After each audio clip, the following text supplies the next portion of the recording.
Hail Mary is completed for a touchdown pass like that. I think any defensive coordinator just puts their face right into their hands. I don't think there's any doubt about it, and I don't have stats in front of me. I don't have the empirical numbers that say that in recent years the Hail Mary pass has been completed more than it has been, but it feels that way, doesn't it? And I know the defenses are spending more time on it. I think the biggest mistake they make is that they play everything from behind the receiver. I think they've got to start getting people in front as well to try and knock the ball away.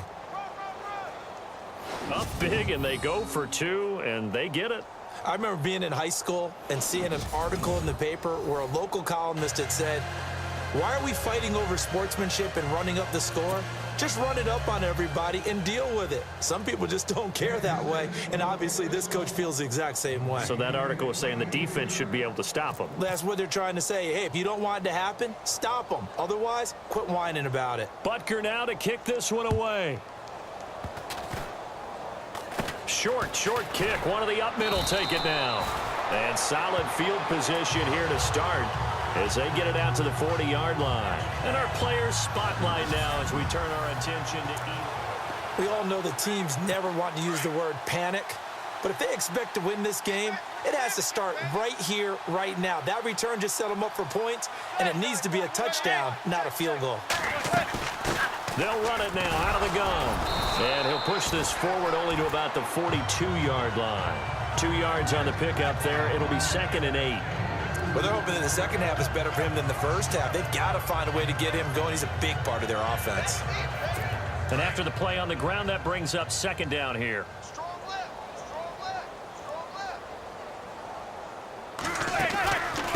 They'll run it now out of the gun. And his rough afternoon continues. He's going nowhere again. Officially no gain on the play, and they're left with a 3rd and 8.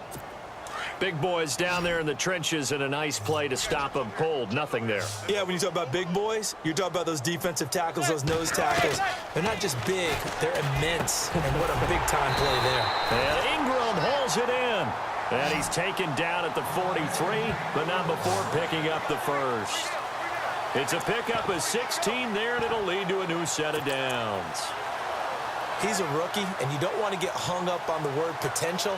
But when you see him make catches like that, you keep thinking to yourself, he's good now. He's got a chance to be great with plenty of work. So here we go, 1st and 10 now.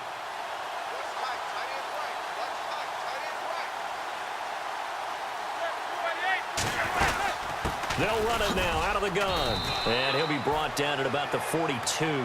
Just a yard on the first down carry, so it's 2nd and 9. This is what happens sometimes when you abandon the running game. It's hard to get back to it because once guys get out of that mentality of firing out and hitting people, hard to get them started again occasionally.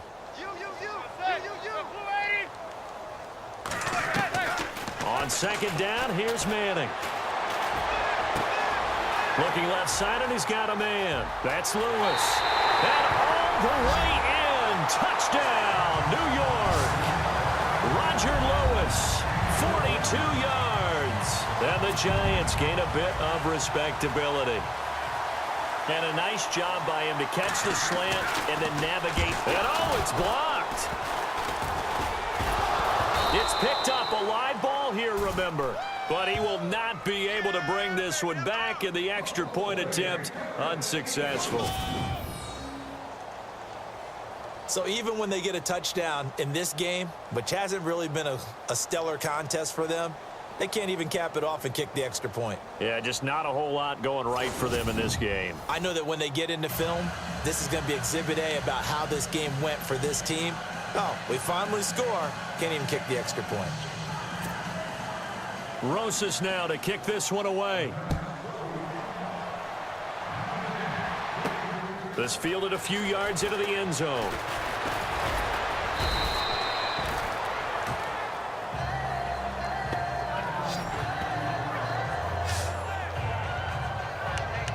And now here comes Kansas City.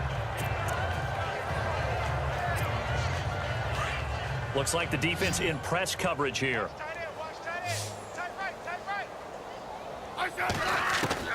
On 1st down, Smith. And his throw here's incomplete. Well, the numbers have been good in the passing game, and certainly a big reason why they have the lead. But now here, third quarter, maybe go to the run game a little more? Yeah, perhaps. I mean, after that incompletion, a little credit to the defense for shutting them down on that play. Maybe you try and run the football a little bit more in this spot. But they have to feel good about how they've been throwing it overall. And the hit jarred it loose. It's incomplete. There's a lot of contact going on there, and in the end, unable to keep two hands on the football and bring it into his body. Everything looked pretty good until the finish. Throwing on third down, Smith. And Robinson with a big catch. And he takes this one just shy of midfield all the way to the 49. They convert on third with a gain of 22. And a good quarterback facing zone coverage. If he has just a little bit of time to survey the scene, that's what's going to happen. No doubt about it. If there's no pressure, he's going to continue to pick them apart because he'll have all that time to find someone open downfield. You can only cover for so long. So maybe they want to go to a zone blitz scheme, get a little bit more pressure. Remember when Carolina did that against Denver? They lost the game ultimately. They dropped the defensive end out, and he ended up with an interception in that game in Super Bowl 50. Maybe some sort of scheme like that to try and get more pressure at the passer. And he'll go out of bounds.